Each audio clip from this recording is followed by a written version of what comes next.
Assalamualaikum warahmatullahi wabarakatuh. Di sini saya Ismail Putra Pratama dengan NIM 4151911086. Di sini saya akan menjelaskan tentang mata kuliah pengantar cloud computing berupa materi layanan cloud berupa SHS, IaaS, dan IaaS.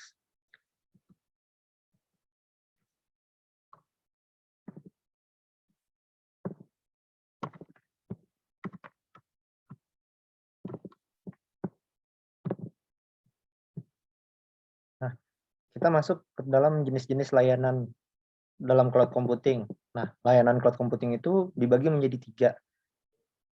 tiga tingkat, yaitu aplikasi atau software as a service, lalu platform atau platform as a service, lalu infrastruktur, nah atau infrastruktur as a service.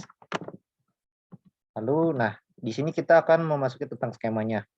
Nah, dalam skema layanan cloud computing ini, IaaS IaaS ini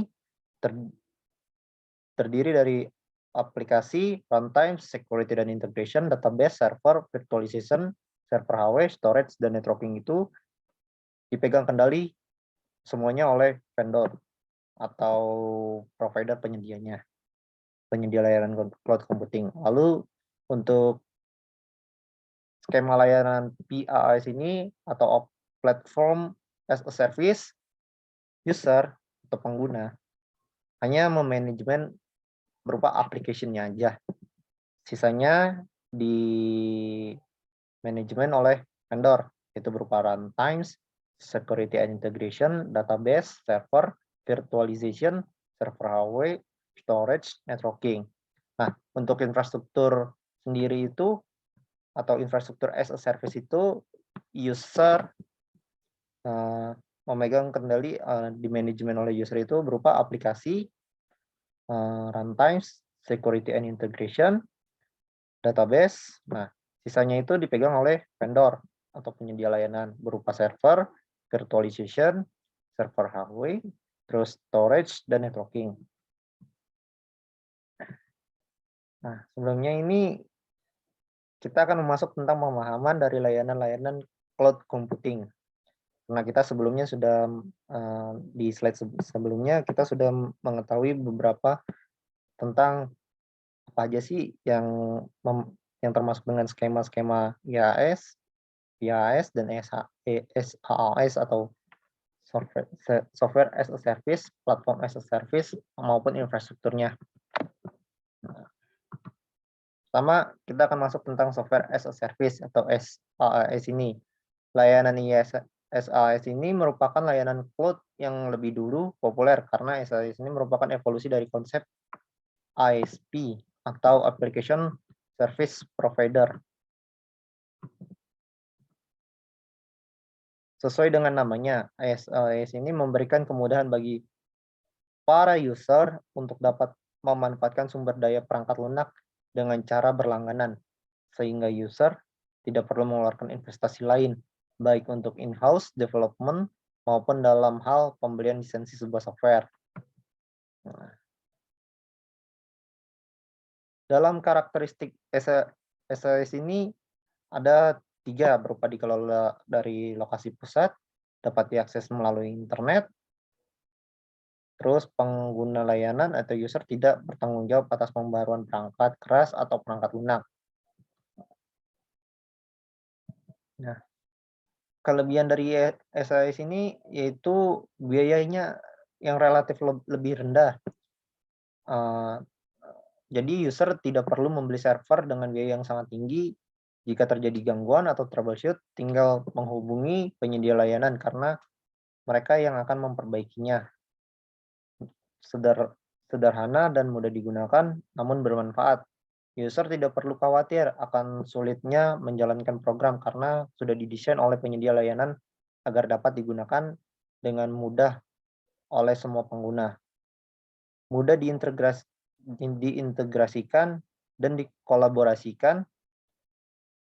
Banyak penyedia SaaS yang juga menawarkan kustomisasi layanan atau custom guna memenuhi kebutuhan pengguna atau user yang lebih spesifik. Nah, Ini pro dalam layanan SaaS ini.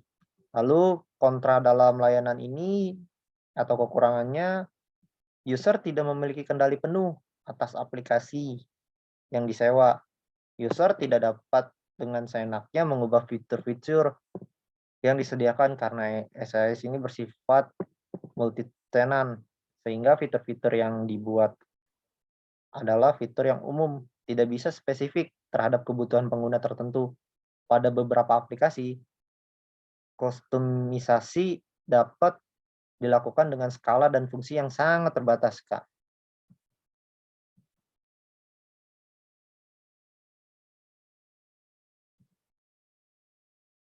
Nah, sekarang kita akan memasuki satu tingkat di atas SaaS, yaitu platform as a service atau aplikasinya. Nah, atau platformnya. PaaS ini atau platform as a service adalah layanan cloud yang disediakan dalam bentuk platform dan dapat dimanfaatkan pengguna untuk membuat aplikasi di atasnya. PaaS ini memberikan framework bagi developer yang dapat mereka bangun dan gunakan untuk membuat aplikasi yang telah disesuaikan. Ketika kamu menggunakan layanan model SaaS, semua server, penyimpanan, dan jaringan dikelola oleh perusahaan atau penyedia pihak ketiga. Namun, para developer dapat mengelola manajemen aplikasi. Dalam karakteristik PaaS ini dibangun pada teknologi virtualisasi, sehingga sumber daya dapat dengan mudah ditingkatkan atau diturunkan seiring perubahan bisnisnya. Lalu menyediakan berbagai layanan untuk membantu pengembangan, pengujian, dan penyebaran aplikasi dapat diakses oleh banyak pengguna atau multi-user melalui aplikasi pengembangan yang sama. Nah, mengintegrasikan layanan web dan basis data.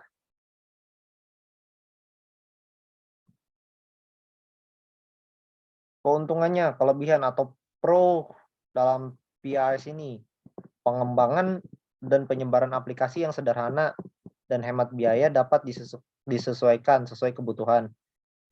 Proses developer ini dapat menyesuaikan aplikasi tanpa kesulitan mempertahankan perangkat lunak. Pengurangan signifikan dalam jumlah pengkodean yang dibutuhkan. Migrasi lebih mudah ke model hybrid. Nah, dalam kontra PaaS ini tidak bisa multi platform.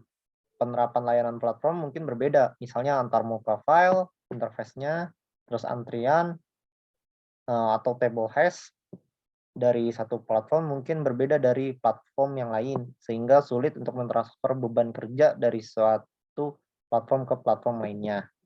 Penjadwalan prosesor berbasis proyek, aplikasi PaaS ini adalah event oriented yang menimbulkan kendala sumber daya pada aplikasi, yaitu mereka harus menjawab permintaan dalam interval waktu tertentu.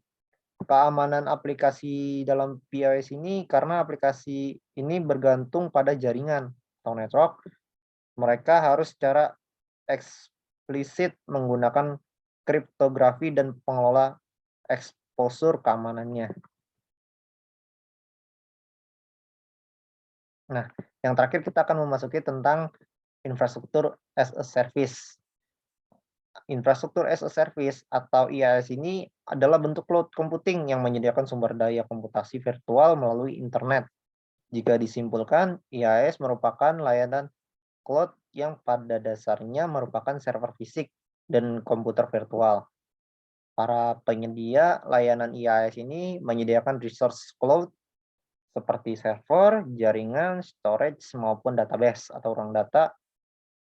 Selain itu, pelanggan dapat mengakses user dapat mengakses dan menyimpan data pada server melalui dashboard atau API, atau biasa disebut application programming interface.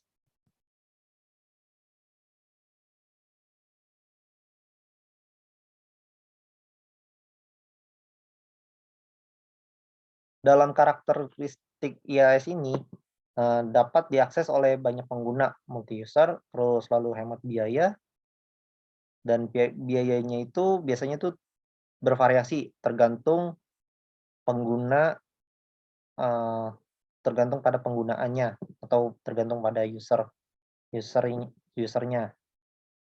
Bisa diakses oleh banyak user dalam satu hardware. Per user tetap punya kendali penuh atas infrastrukturnya.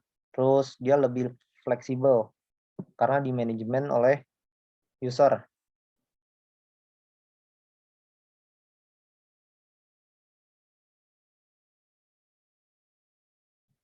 Nah, pro dalam IaaS ini mengurangi biaya modal, cepat menyesuaikan kondisi, infrastruktur lebih stabil dan bisa diandalkan.